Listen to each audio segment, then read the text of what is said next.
पूर्व सभासद दानिश सिद्दीकी ने सरकारी योजनाओं और बाल श्रम उन्मूलन कार्यक्रम पर गंभीर आरोप लगाते हुए बताया कि गरीब और बेसहारा बच्चों के उत्थान के लिए चलाई जा रही सरकारी योजनाएं केवल कागजों तक ही सीमित रह गई हैं। जमीनी स्तर पर हालत बेहद दयनीय है, विशेषकर मलिन बस्तियों में जहां बच्चों को भिक्षाटन और कूड़ा बीनते देखा जा सकता है। दानिश सिद्दीकी का कहना है कि सरकार 14 साल तक के बच्चों को मुफ्त शिक्षा और बाल श्रम उन्मूलन के लिए प्रयासरत है, लेकिन इसकी असलियत हर जगह दिखती है। खासतौर से मलिन बस्तियों में बच्चे सड़कों पर कूड़ा बीनते या भिक्षाटन करते नजर आते हैं। वहीं जब कोई बच्चा ईमानदारी से काम करके अपनी आजीविका कमाने की कोशिश करता है तब अधिकारी उसे बाल श्रम का हवाला देकर रोकते हैं।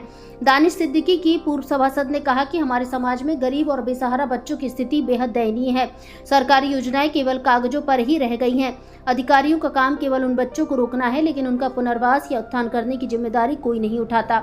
दानिश ने आगे कहा कि अगर बाल श्रम करते बच्चों को काम कराने वाले पर पूरी जिम्मेदारी सौंपी जाए, जिसमें बच्चे की पूरी मजदूरी, पढ़ाई लिखाई और अन्य जरूरतों का ख्याल रखा जाए तो शायद स्थिति में सुधार हो सकता है।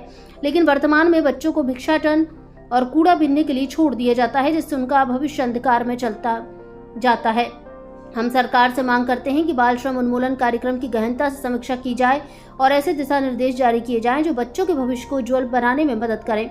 उत्तर प्रदेश सरकार से दानिश सिद्दीकी की मांग है कि बाल श्रम उन्मूलन कार्यक्रम की पुनः समीक्षा की जाए ताकि बच्चों के भविष्य को सुधारने के ठोस कदम उठाए जा सके। भारत संवाद से गुफरान खान की रिपोर्ट। मेरा नाम मोहम्मद दानिश सिद्दीकी है, मैं समाज सेवी हूँ। और देखिए, बाल मजदूरी जो है वो उनके सरकार के नियम के अनुसार ऐसे बच्चे जो नाबालिग हैं, 14 साल से कम हैं, उनको कारखानों में या किसी खादान वगैरह में जहाँ मेहनत का काम किया जाता है वहाँ पे काम करने के लिए प्रतिबंध है। और ऐसे बच्चे तो हमने तमाम देखे हुए हैं सड़कों पे घूमते हुए, जो लावारिस है, जिनका कोई वारिस नहीं है, अनाथ बच्चे, वो भीख मांगते हुए देखे जाते हैं, कूड़ा बीनते हुए देखे जाते हैं। सड़क पर गंदा खाना, जो लोग अपना खाना फेंक देते हैं, वो बेचारे उस खाने को खा के अपना जीवन जीते हैं। और कुछ बहुत सारे ढाबे हैं ऐसे, उस पर हमने देखा है कि उस पर बर्तन धोने का काम करते हैं, प्लेटें धुलने का काम करते हैं। ऐसे बच्चों को ये जो बाल श्रम वाले हैं उनको खुद खोजना चाहिए। ये ऐसे बच्चे दिख रहे हैं समाज में जिनका कोई नहीं है, वो इस तरीके का छोटा काम करके अपने जीवन को जी रहे हैं, अपने किसी भी तरीके से अपने जो उनके साथ और भी है उसको वो संभाल रहे हैं।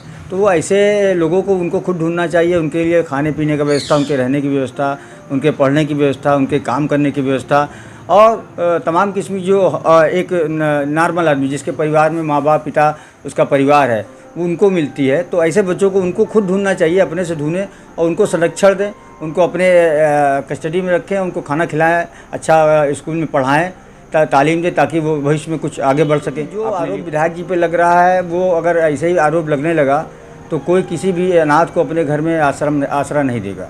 और विधायक जी ने तो एक अच्छे नागरिक होने के नाते बहुत ही अच्छा काम किया था।